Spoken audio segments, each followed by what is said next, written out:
Hi guys, how are you all doing? So yes, you're welcome back to my channel. So in case you see me for the very first time, my name is Chini Onyeje. So in today's video, I'll be teaching you or I'll be showing you how to prepare jollof rice. So do well to stay to the end of today's video as you surely get great value of your time. So without wasting further ado, let's get right into this video. So if you don't like, do well to like, comment and smash the subscribe button. So let's get right into this video.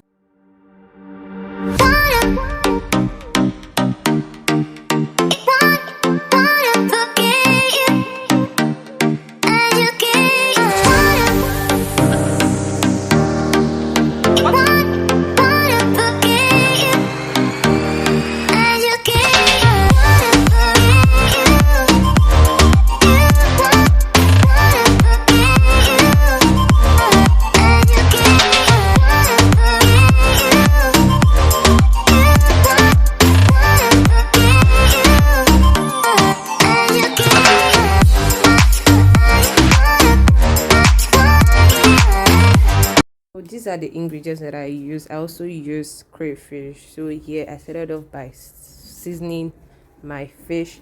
You can use any protein of your choice. You can use chicken, you can use meat, you can use fish. So this time around I started to use fish. So I just started by seasoning it with seasoning cubes, maggi, pepper, curry, thyme, and the rest of them. The thing is used for seasoning fish or meat. So this is what I was just doing basically at this point. So just let me just stop here for now so you see what I was doing. Enjoy this music.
So here, after I had put the fish on fire, I went on to prepare my stew. So inside the pot was groundnut oil and onions. I went on to put in the tomato paste. As you can see, this is thin tomato. I use medium sized tomato, two of it, to prepare this stew. So the rice I prepared, or the rice that was half done that I had parboiled, was 6 cups of rice. So in my family we have 6, including my grandma and the rest of them. So I had parboiled my rice, that's 6 cups. So I went on to prepare my stew. So this is what I was just doing. So here I noticed that the oil that I used previously wasn't much.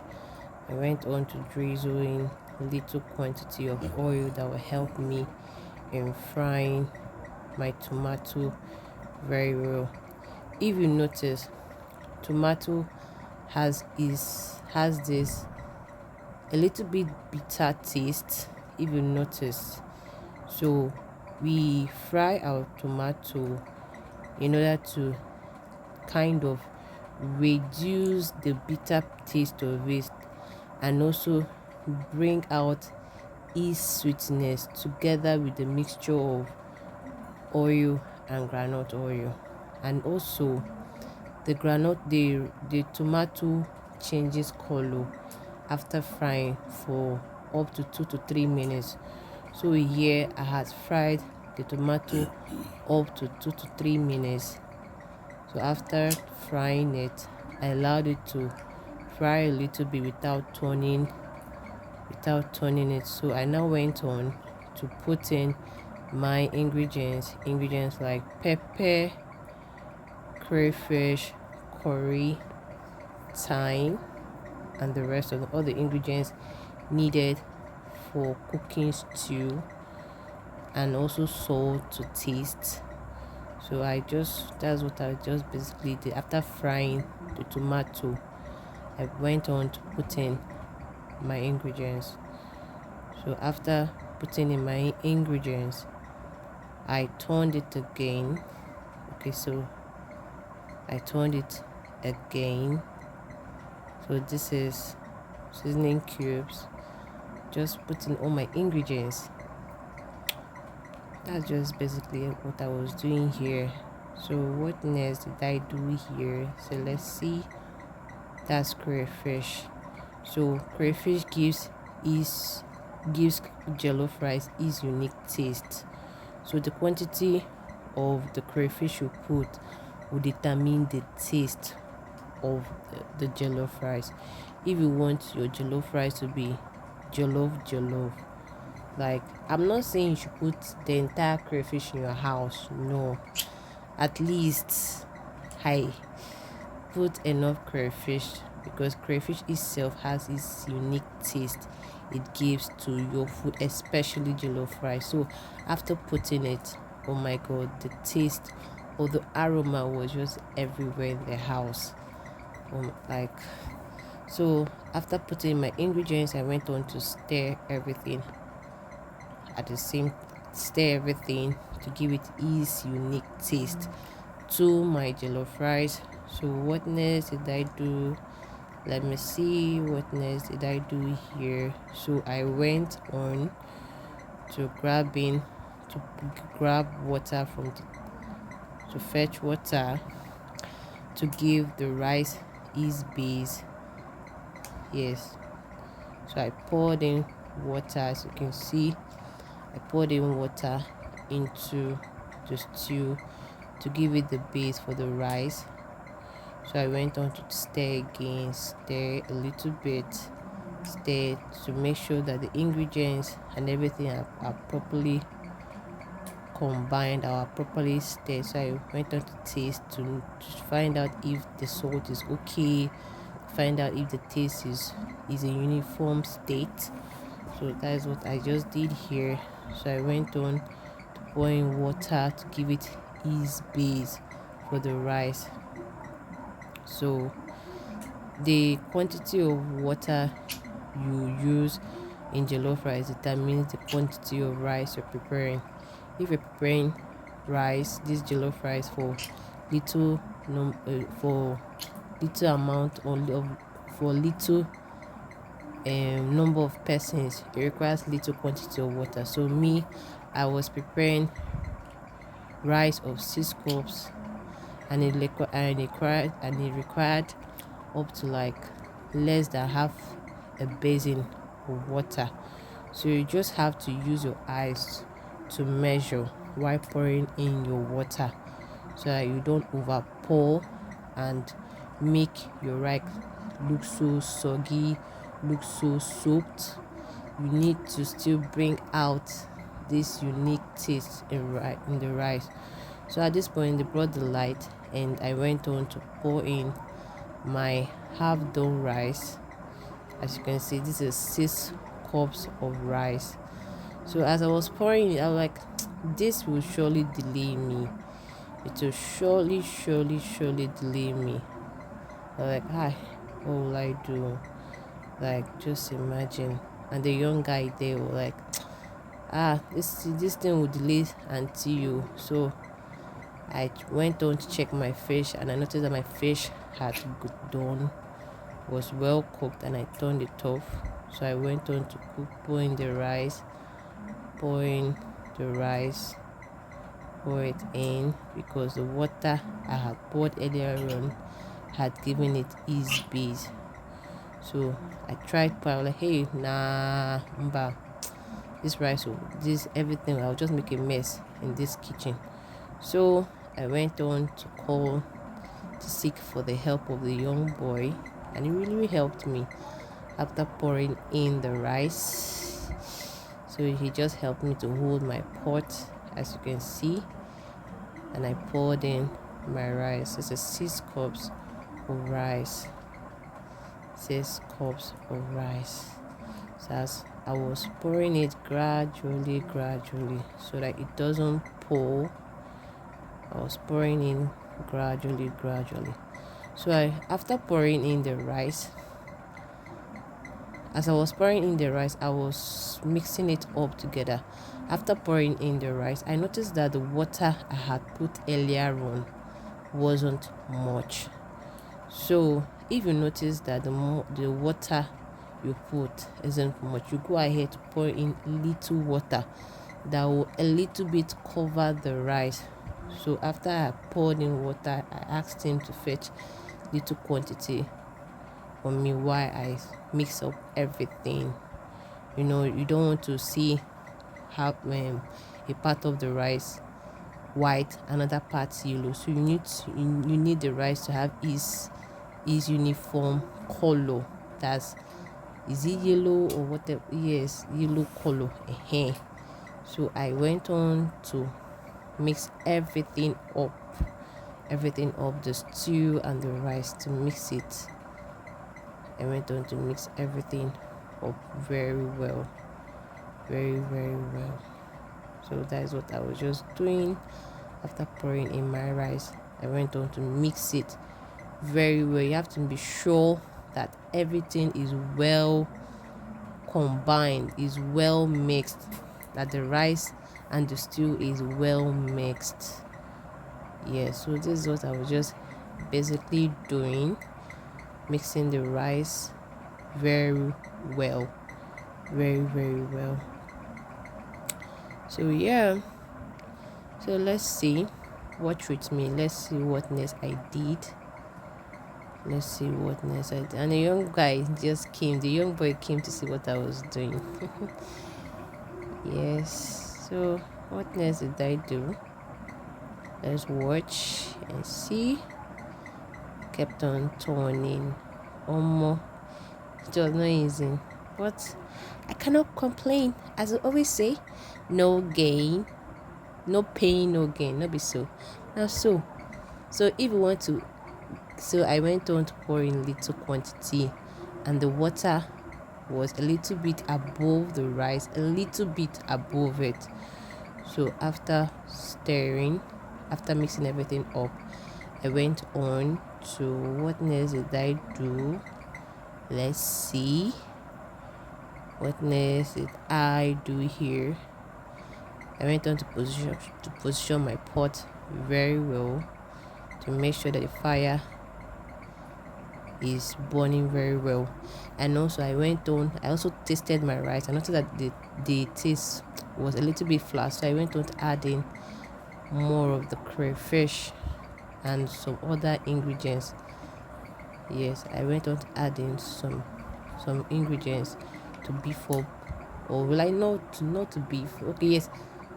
Is it to beef, like to bring out the taste very well? Yes, the when I tasted it, it was a little bit flat, so I just had to pour in or to put in more ingredients to beef it up or to bring out the taste very well. So after pouring it in, I mix them up thoroughly. As you can see, I mix them up thoroughly, toned it very well. So this is where the lado or the tongari comes in play. You mix very well with the tongari or with your spoon. So me, I use a spoon in mixing mine, and I mix it very well. So just do you. If you want to use lado, fine. If you want to use spoon, fine and good. Anyone you want to do one. Now your food, now your rice. So, and I tasted. Yes, the taste was out. I was like, good. I liked what I tasted. But the salt was not out. I went on to pour in salt. So as you're cooking, be tasting your food though. So I poured in salt. I went in to stir it very well. As you can see, stirred very, very well, because the salt wasn't. I wasn't really feeling the salt in this rice, so I was just turning it.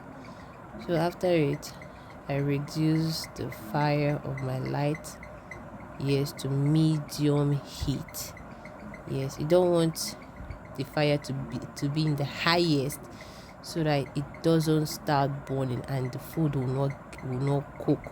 So you reduce the light to medium heat, so that they help to cook the food. Yes, you reduce it to medium, as I just did. I reduced mine to medium heat in order to reduce, or in order to prevent burning of the rice.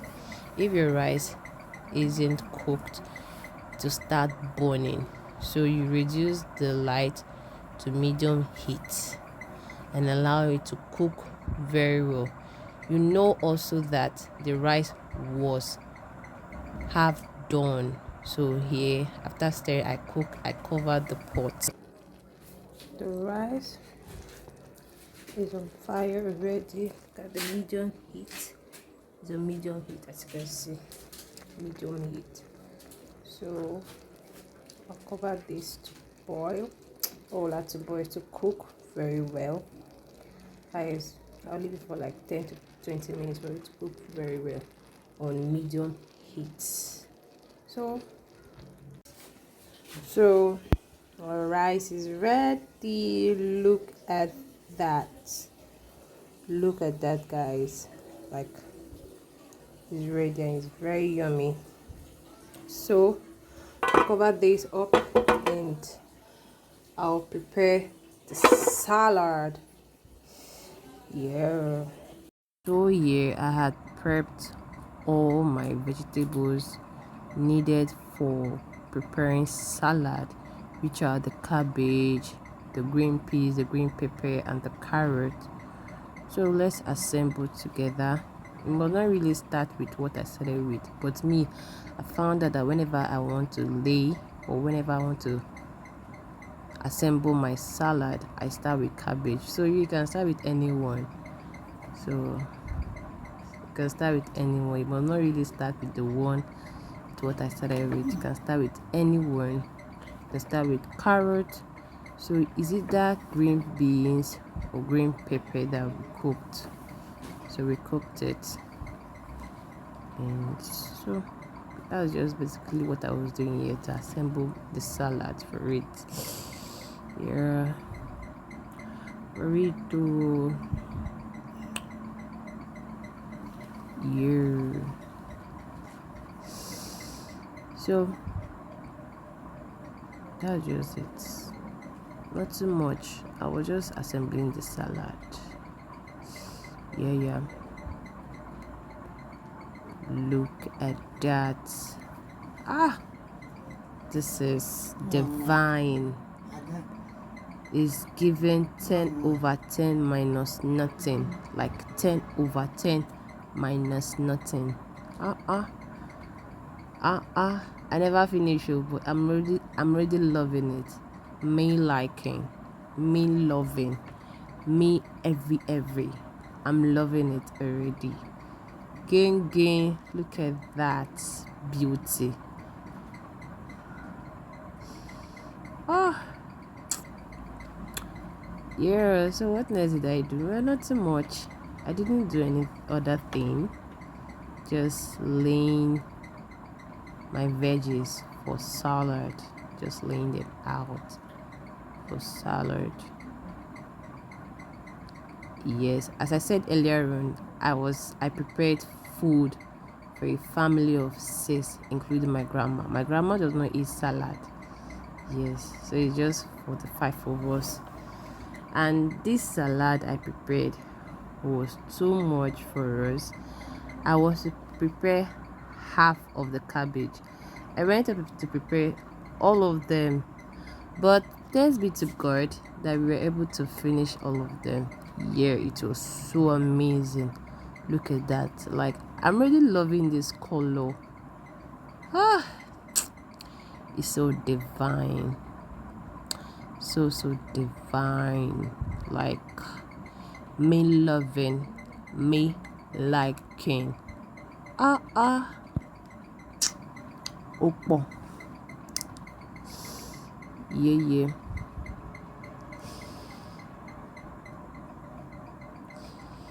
Yeah. So enjoy this music, guys. Peace.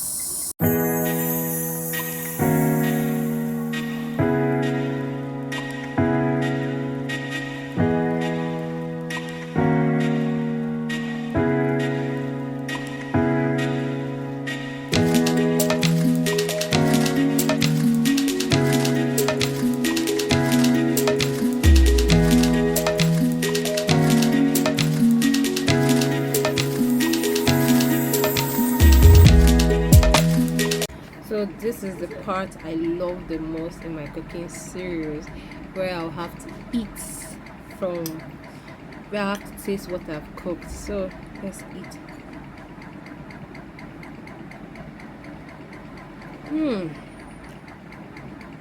Very sweet. Very sweet. So divine.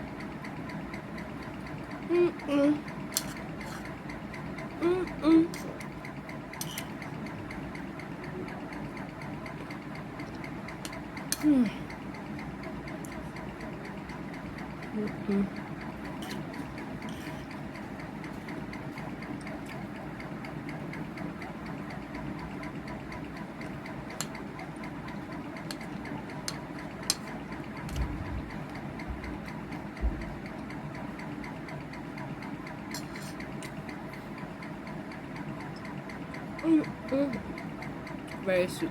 So now we have come to the end of today's video.